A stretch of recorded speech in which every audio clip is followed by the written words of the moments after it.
Hello, everyone. Thank you for tuning in today. Welcome to It's Time for More Injury Funding, the podcast for all who want to learn about legal funding and its significance in the personal injury, workers' compensation, golf cart injuries, trucking law, and many other types of law practice domains. I'm your host, Laura, founder and CEO of More Injury Funding, the legal funding counselors with passion for law, medicine, legal funding, and heart for all suffering individuals. In today's episode, we're joined by a respected voice in the personal injury law, attorney David W. Craig with Craig, Kelley Faultless LLC, based in Indianapolis, Indiana.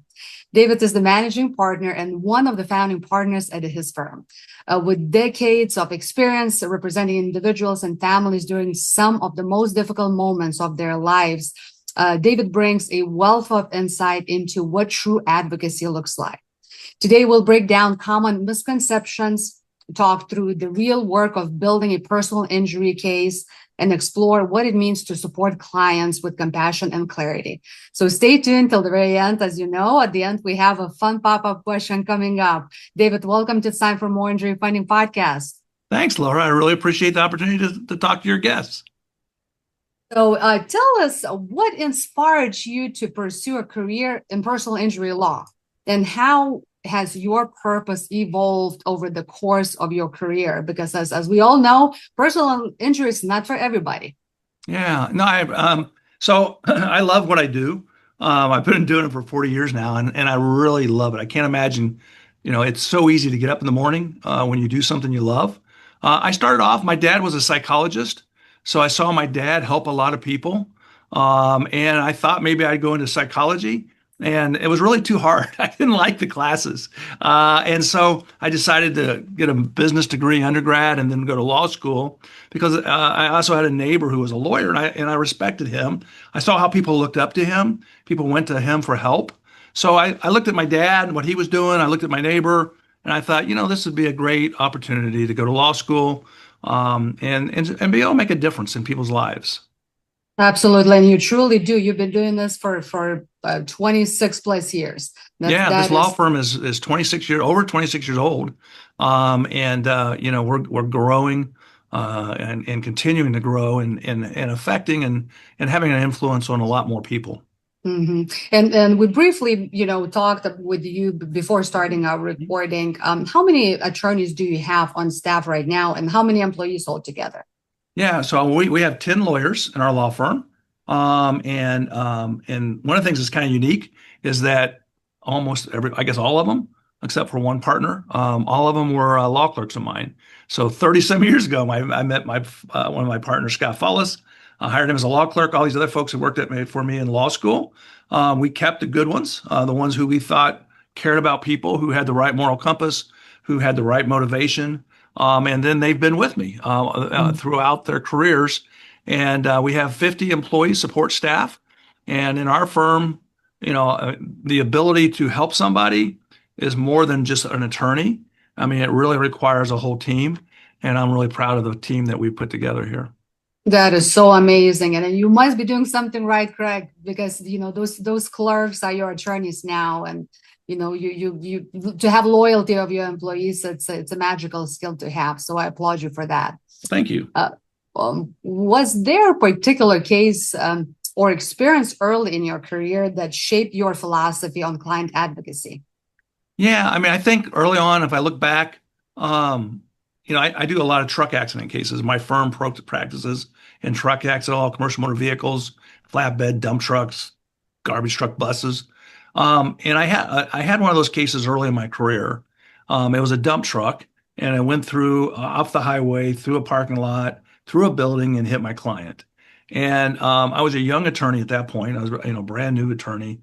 They had hired me to do litigation in this firm, and so I represented this injured party. And what I found was that the trucking company had all the resources you can imagine to fight us. And we were just a small little law firm. And they had experts. They had, a rapid response team that got out to the scene quickly. They had, great lawyers. And they really just beat on me and beat on me and beat on me. And now I don't back down. I'm not afraid to fight. I guess I'm not afraid. I don't want to lose, but I'm not afraid to lose. And so even as a young attorney, I took that case very seriously. And I had an older attorney on the defense side who was just beating up on me. I had nobody on my side. And I learned everything I could learn about trucking, about commercial motor vehicles, about the qualifications were. And so the lawyer kept trying to force us to take a bad settlement. Luckily, my client stuck with me. And I said, here's the number we want. And we got all the way to the courthouse, first day of jury trial. And the lawyer had said he'll never pay us X number of dollars.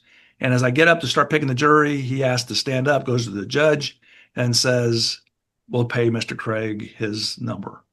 Wow. And I thought, I learned a lot. I mean, I learned a lot the hard way. I had a lot of long nights, a lot of sleepless nights. But the fact was, I learned that first of all, I didn't trust them. They did things that were not really proper along the way, and I learned not to trust them. I learned not to back down. I learned to prepare my case for trial, and by preparing my case for trial, we got fair value. Mhm. And so, and I think I was really lucky to learn that early, because then that stuck with me. And I also liked I liked the competitiveness. I liked making a difference in that client's life. And so that kind of directed me to commercial motor vehicle cases. And it's personal injury, like we all know, it's very complex. A lot is required from you as an attorney. Lots of sleepless nights and lots of stress, and those cases are long, but especially the trucking cases. I don't know if you know Joe Freed with Mhm. Freed Goldberg and Yep. Michael Goldberg. Since you're from trucking law, so so Joe and Michael here are local in Georgia, and so I remember when Joe said when he put up his first, when he used to see those trucking billboards. And when he did his first billboard, or he called himself the trucking attorney, everybody was laughing at him because he said, what about that? But he same thing, coming from police. He used to be a policeman and then becoming an attorney. He said he had so much experience, and where now he works in Washington and writes, helps writing policies. So he's making a change. So just Yeah, I like have you. utmost respect for Joe and Michael Mhm. Easerman, and they've Yes, formed one of the top national trucking groups, which I'm also on the board of regents with that group. But excellent lawyers, wonderful. and I think that the victims, unfortunately, they're catastrophic cases oftentimes, and they really deserve and need the best representation they can get. Yeah, so very nice meeting you here, and hopefully we'll meet in person very soon. Yeah, that'd be great. When we, David, think about the personal injury landscape, in your view, what are the biggest misconceptions the public has about personal injury attorneys and the work that you do? I think the biggest misconception is that we're all the same. And we're not. I mean, we all get a license, and we get law. We're all lawyers. We go to law school. We graduate. We get a license, a bar number, and all of a sudden we can practice any kind of law. We can do divorces. We can do estates. We can do contracts. We can do personal injury. We can do trial work. We can do whatever. But at the same time, we're not all the same. And so I think that's the biggest misconception is that you can just go hire a lawyer. And that would be like saying, okay, I need brain surgery and I'm going to go to my general practitioner or my chiropractor and have them do brain surgery. You wouldn't do that. But yet people don't necessarily understand that lawyers are the same way. I mean, a lot of us narrow our practice, and by narrowing our practice, we can provide a higher quality service. And a lot of us are board certified. Joe, who you mentioned, myself, Joe was one of the ones that got board certification in truck accident law. But my partner Scott Faultless and I are both board certified in truck accident law. And Very so, nice. so there's a difference. I mean, and I think that's the biggest misconception. So much for giving your opinion and view on this. I really appreciate it. How do you and your firm ensure that injured clients feel heard, supported, informed throughout what can be one, if not the most challenging times of their lives? I think the first thing to recognize is not every lawyer is good listener. I mean, they don't necessarily teach you listening in law school. And that's okay. But I got people who are psychology majors, social workers. And so we bring people in who have degrees in and backgrounds in listening to people. And so part of a team has to be the advocate, the person who talks, but it also has to have people who listen. And so when we start off with those folks. And then we listen and we talk to these people and we treat them the way they want to be treated. Everybody's different. Some people want to be communicated by text. Some want to be on cell phone. Some want to be in face-to-face meetings. Some people want to do Zoom meetings. The reality is, I don't care how we communicate with people as long as we communicate, but we find that out in the very beginning. How would you like to communicate with us? How often would you like to communicate with us? Some people want to be contacted weekly. Some people don't care, like every other month. And so, Mm-hmm. our job is to listen to people and find out what is their expectation and then to exceed that expectation. And I think a lot of firms just look at it and say, well, I just need to take care of the case. Well, my goal is to make a positive difference in the lives of all my clients. And that partially is money. You want to get them a great recovery, but there's so much more involved in it. And it starts with listening. Yes, definitely. Listening skill is one of the most important, if not the most important skill, all of us should have and work on throughout the lifetimes. You are nationally recognized for your expertise in striking and catastrophic injury cases. What makes these cases uniquely complex or demanding for attorneys overall? Yeah, I think first of all that there's a lot of money involved, and so these big commercial motor carriers or these, even if it's a premise case, if it's a commercial policy, these folks can afford the best defense lawyers, and these defense lawyers have contracts with these carriers and these trucking companies, and they will require them to be at the scene within hours of the wreck. Mm-hmm. So the first challenge is that they have a head start. The trucking companies, the insurance carriers, they have a head start. As soon as that wreck happens, the trucker gets on the phone and calls dispatch. Sometimes they call dispatch before they call 911. And then they report this as a wreck, and suddenly that sets in motion a whole team of defense folks who are at the scene, sometimes before the bodies are removed, and they are working to prevent and to minimize the claim. And so that I think, the stakes are high, the amount of money involved, and then also from a truck driver's perspective, if the truck driver's at fault, they may lose their livelihood. They may not be able to drive anymore. They may lose their CDL. And so they have an incentive to lie. So you've got this incentive not to tell the truth. You've got these company structure that has a lot of resources. They have great lawyers, they have great experts, and all of a sudden they get a jump on this case. And our clients are grieving. Our clients are sitting in a hospital or they're planning a funeral. And so they're not thinking, boy, I wonder if I should hire a lawyer. And the Mm-hmm. defense doesn't have that. They are immediately on it. And so I think that's probably one of the biggest challenges. And then they will fight you and battle you and try everything they can do to wear your clients down. They'll hire private investigators. They will delay. And so I think these can be challenging cases in that you have to be able to communicate with your clients, talk to your clients, help your clients, work them through the process. But then on top of that, have the resources to invest yourself in the top experts. So I know, and I work with all different types of experts all over the country. And so you want to know, okay, this is a sleep deprivation case. This is a case where we think the truck driver fell asleep. So what experts do I want to have and who do I want to hire? And those type of things. And so they're more challenging than a car crash when you don't have all those issues. You don't have to have all those experts. You don't have the money. A lot of times in the car crash case, they just hire volume defense lawyers, not the best defense lawyers in the country to defend the case.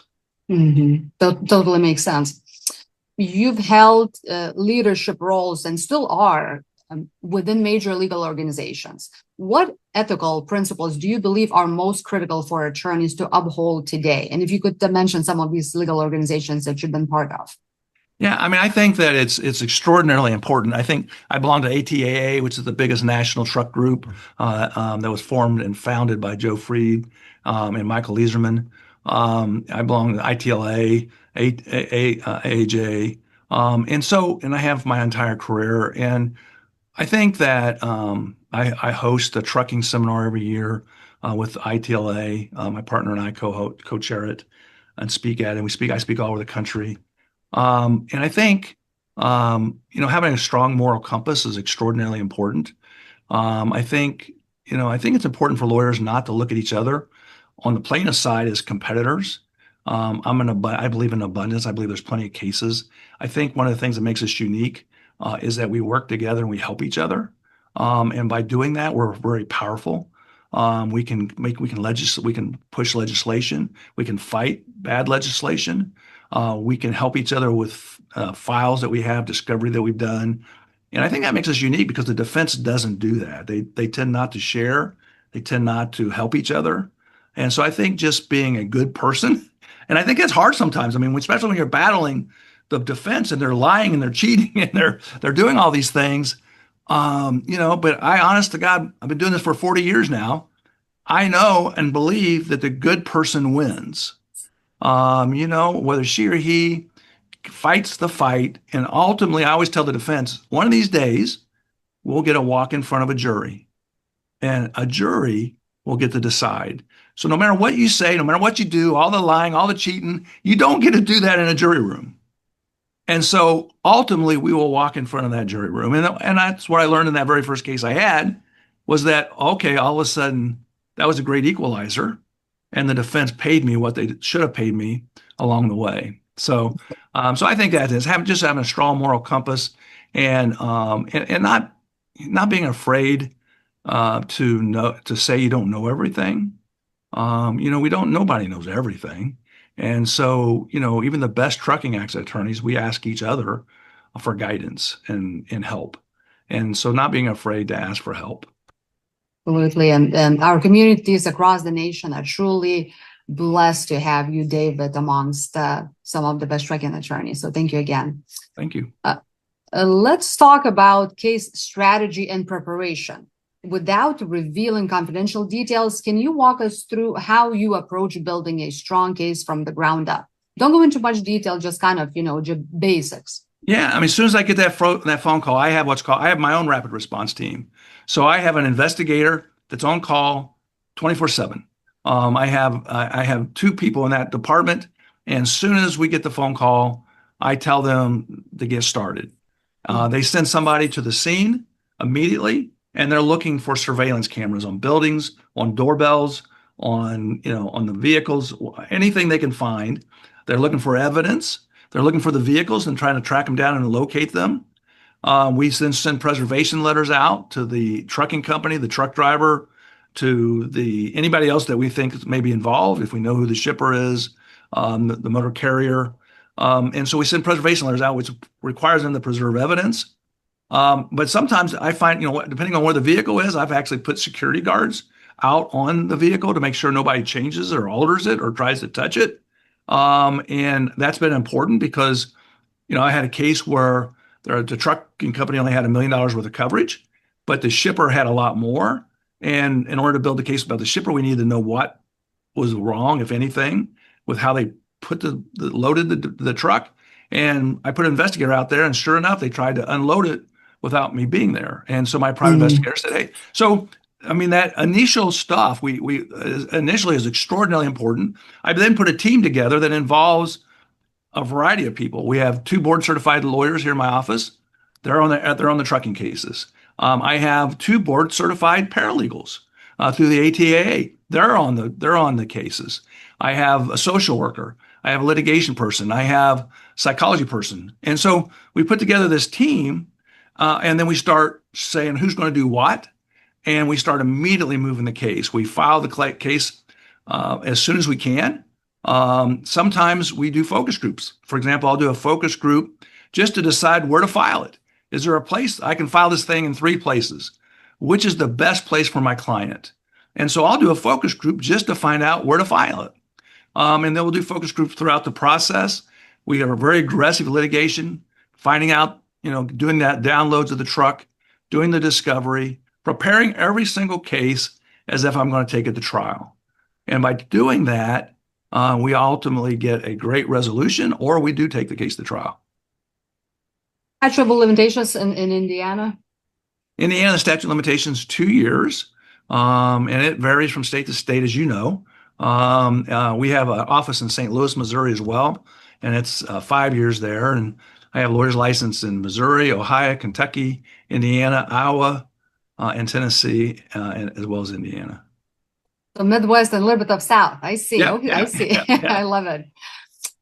David, how is technology from accident reconstruction to artificial intelligence transforming the way personal injury lawyers advocate for their clients? Yeah, I mean, I said you can. I mean, I've been doing this for 40 years. So when I started, they were rolling the measurements with a roll wheel, and now they're shooting it with a drone, and they're using technology to cloud point scan it. And so back in the old days, I might miss a measurement. I might not realize that the defense was going to claim something, and so if I didn't measure it, I didn't have it.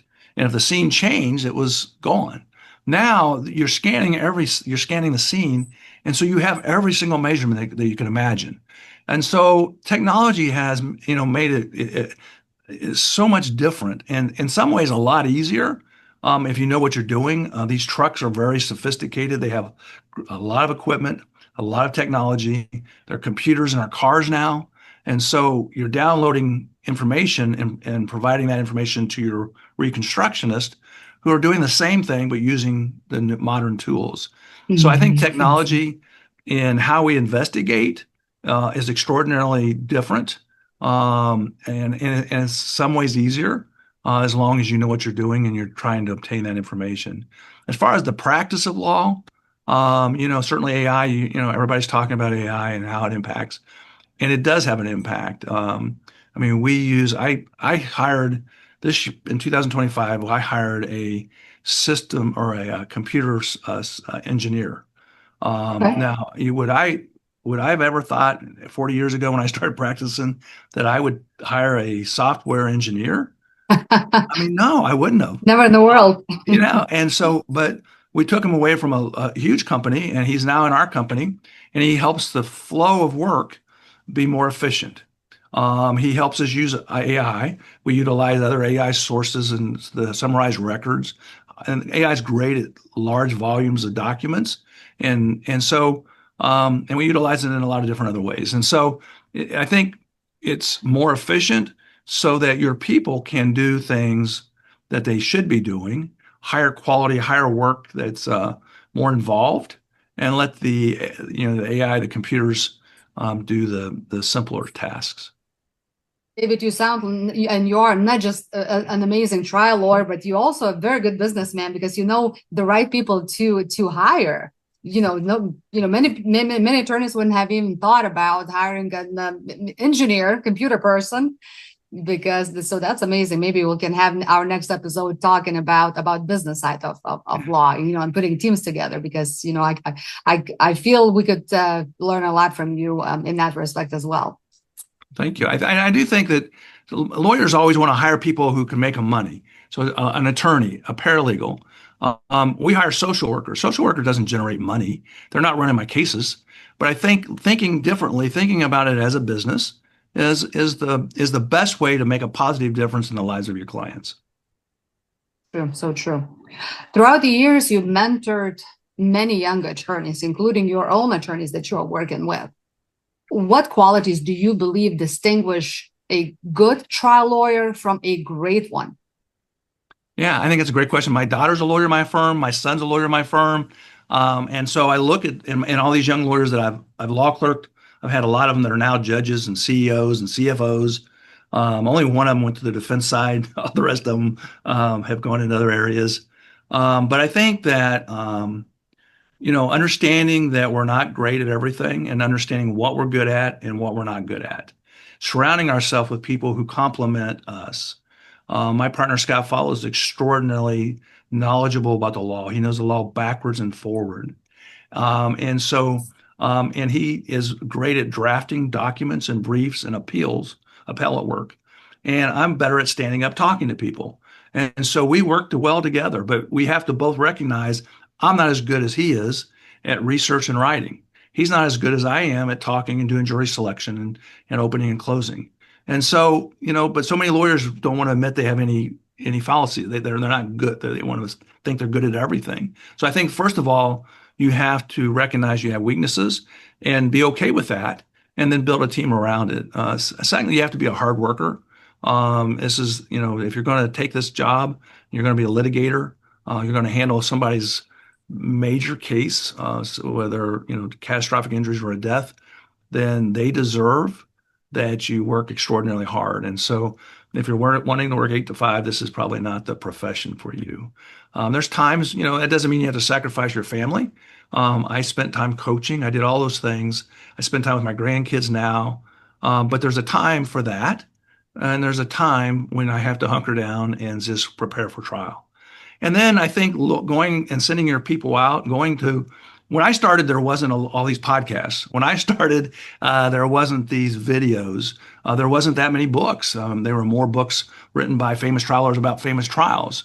And so I read everything I could get my hands on. Now there's seminars, there's top lawyers in the country teaching other lawyers how to do that. And so I think going to these conferences, I think reading and learning, but the most important part of it is to be from good to great is you have to go try cases. You can read, you can listen, but if you don't walk into the courtroom, you're never going to be great. I'm sorry. You have to walk into a courtroom. And if you walk into enough courtrooms, you're going to get your head handed to you sometime. And you're going to have to learn from that. And if you look at it and say, my responsibility is to win, I'm not going to blame the jury. I'm not going to blame the defense lawyer. I'm going to blame myself. And then what can I do better next time, whether I win or lose? And so I think that's the best way to be good, great, is to learn, take the time, study, but then walk in the courtrooms. That's amazing.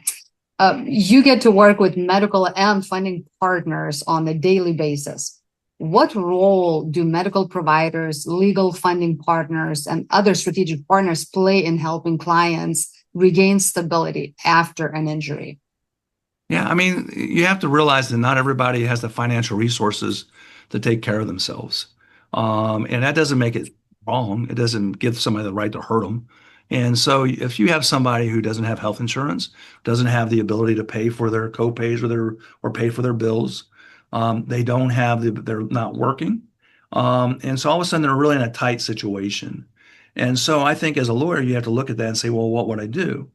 If they needed a car and their car fixed, I know what body shops to recommend. And I would tell them, and there's nothing wrong with that. Same way, if people need financing and they need help to get by while their case is pending for medical treatment or whatever, then why wouldn't I recommend the right companies?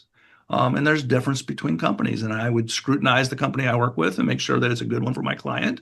And then I would help them get through the toughest times financially. And I think it's a good thing. It gives people the opportunity, especially when you're talking about medical treatment, for somebody not to be able to get medical treatment they need, that's just ludicrous. And not only does it bad for them, but it also hurts their case. And so the financing can help them get the treatment they deserve, that they need, and then pay it back when the case gets over. Absolutely. Couldn't agree with you more, David, on this. Legal system in various states across the nation goes through constant changes, good and bad. What systematic changes do you see within the civil judge arena, and what changes would you like to see in the coming years in Indiana? So I think Indiana's like all the other states. I mean, it's a relatively conservative state, as many states, and so we're constantly fighting change. My partner Scott Faultless is on the safety committee for the ATAA, and he does our lobbying here, and so he goes down and talks to the congressman, and we're always every year there's legislation that is pushed by the trucking industry or the insurance industry to make things more dangerous. And they usually put a name on them like, oh, this is the great safety bill. This is make America, this make Indiana better, safer bill. But yet they take away rights. They sometimes try to limit the amount of damages someone can get. And you see that happening all over. Iowa passed legislation where it capped trucking cases.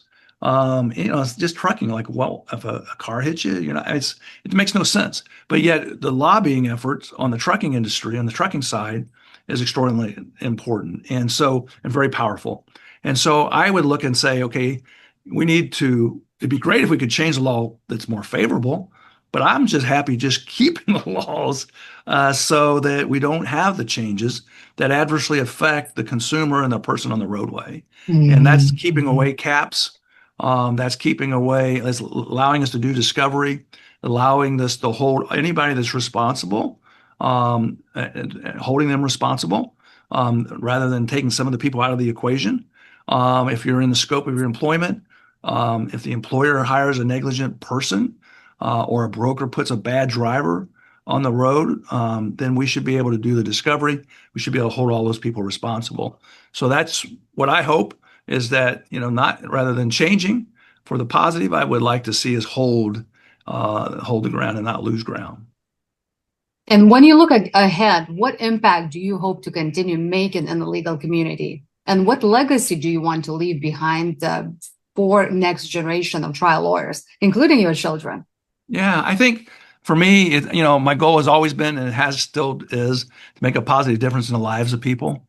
And I start off with I want to make a positive difference in the lives of my clients, but I also want to make a positive difference in the life of my employees, positive difference in the life of my family, but I also want to make a positive difference in the lives of other attorneys, young attorneys. I love every opportunity I have to speak and talk to people like yourself, because I believe giving back is extraordinarily important.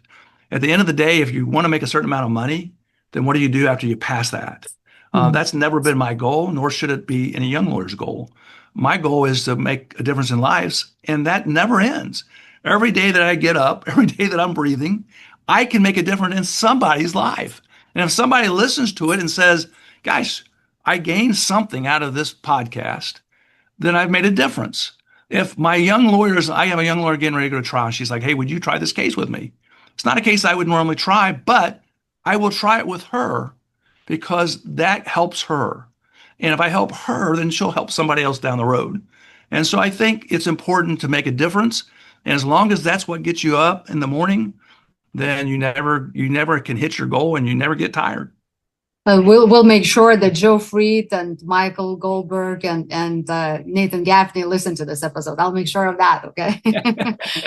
And of course, they're great attorneys. I tell you what, and they do the same thing. I mean, yes. they're out there speaking, they're out there teaching, they're out there helping, and I think that is what's great about the plaintiff bar is that, there's a lot of us that are out there trying to help people. And in Indiana, it's not that huge of a state, but we do make a difference.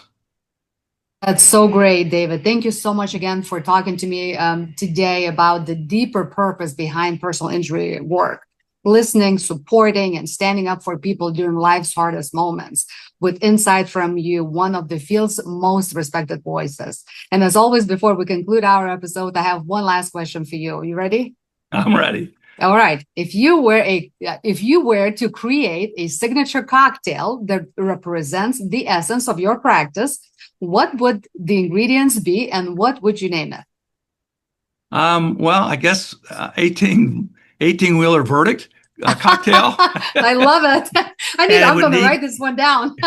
And it would need aged, because some of us are older. It would need aged and very strong bourbon. So we start with a very aged and strong bourbon. Maybe we'd put a little maple syrup because it adds flavor and a little bit of taste and history, and maybe some syrup just to help clarify the drink and make it a little bit sweeter. See, when two minds get together, miracles happen. That's it. You got your signature cocktail. Next time we meet in person, we'll drink that one. There we go. Adult, okay? That again was David Craig, founder and managing partner of Craig, Kelley and Faultless LLC, based in Indianapolis, Indiana. And if anybody is looking for you and your law firm, how can they find you, David? So on the website, it's CKF Law. You can email me at dcraig@ckflaw.com. Or you can call us at 1-800-ASK-DAVID.